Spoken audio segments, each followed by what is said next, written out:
Let's talk for a second about regenerative materials. Sure. Or regenerative, if you will. The range, there's lots of different materials, there's lots of different ways of using them. To me, that somewhat argues that the documentation isn't as clear, because the more tools means that the outcomes aren't as well thought through. Most of the grafting that's done today is buccolingual thickness, maybe with some height, but basically buccolingual thickness. Now, people have had success with mineralized and demineralized bone. There's some great clinicians that always swear by mostly demineralized bone. For implants, I prefer mineralized bone. Because it mostly acts as a scaffold. It may release some BMP, depends on how fresh it is and with the age of the donor, and things like that. So there is some potential release, but it's very minor. Anything in a bottle, it's very minor. And of course, there's bone morphogenic proteins available today, but there's some real safety concerns now with that, and it's been well documented. There's also a lot of swelling.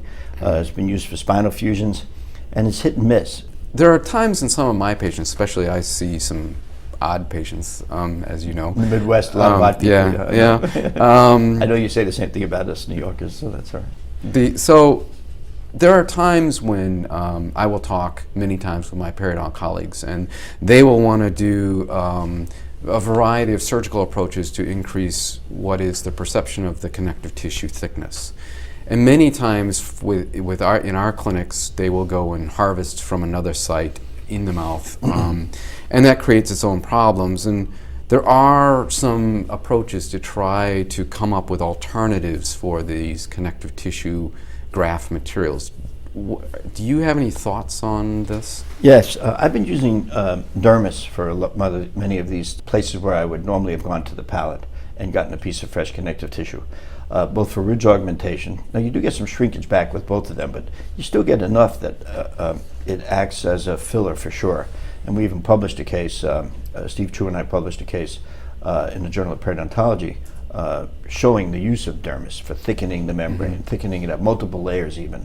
So it's and even if you put a layer of fresh connective tissue over the top, you've got 2 or 3 layers of dermis under there. At least you have an extra thickness that you can. So it comes back to your comment from Eastern Europe. It comes back to your comment about the edentulous ridge and building up a thickness. Yeah, now, this is more for the cosmetic reasons. And as far as the other thing, I just have 2 cases with histology, and it's been implied by Noveus down in Brazil, and Humley Wang did some cases too, showing the use of dermis material as a membrane.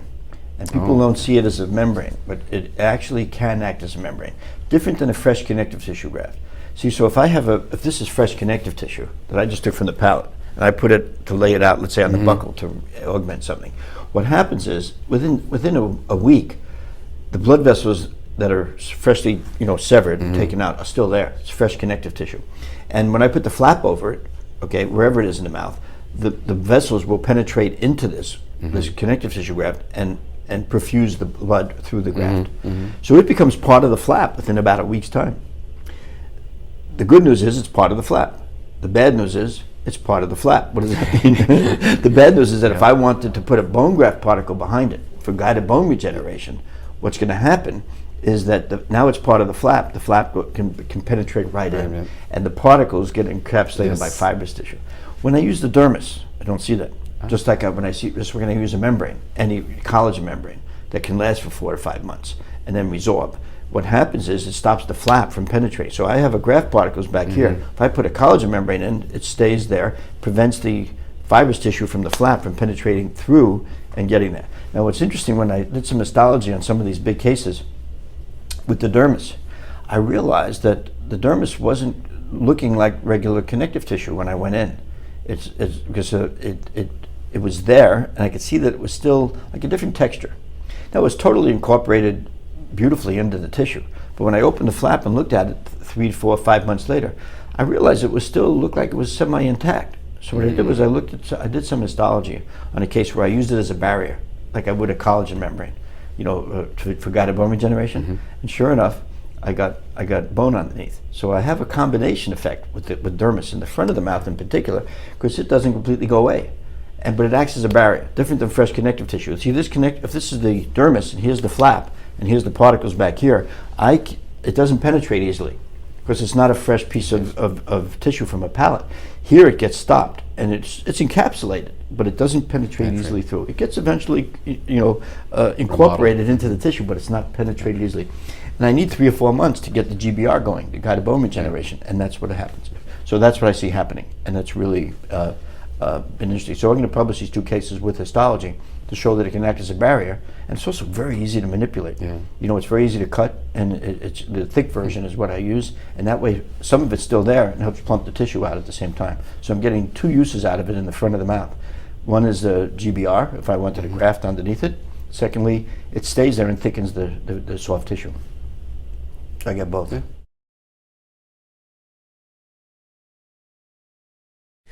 But in the end of the day, we've got to come back to clinical practice, and we got to come back to, does it really work? Sure. Well, I think we've documented the whole concept of the biologic width and the platform switch.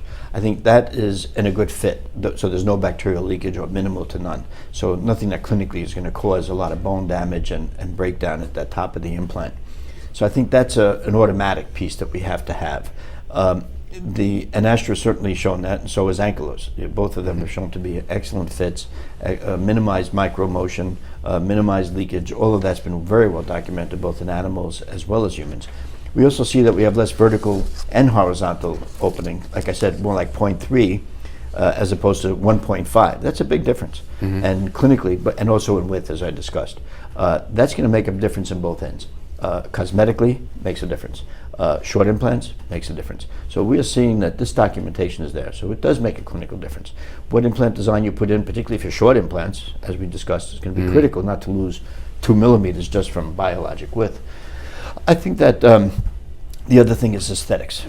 I think this is the proof is always in the aesthetics. So besides the function in the back, that's obvious, in the back of the mouth or anywhere, but aesthetics is critical. Lyndon Cooper, for example, has done some really nice work on immediates, showing that he got height of tissue was minimally changed. In some cases, he even got some regrowth. Depends on how flat you make the profile. But he showed even with immediates, you can not just lose.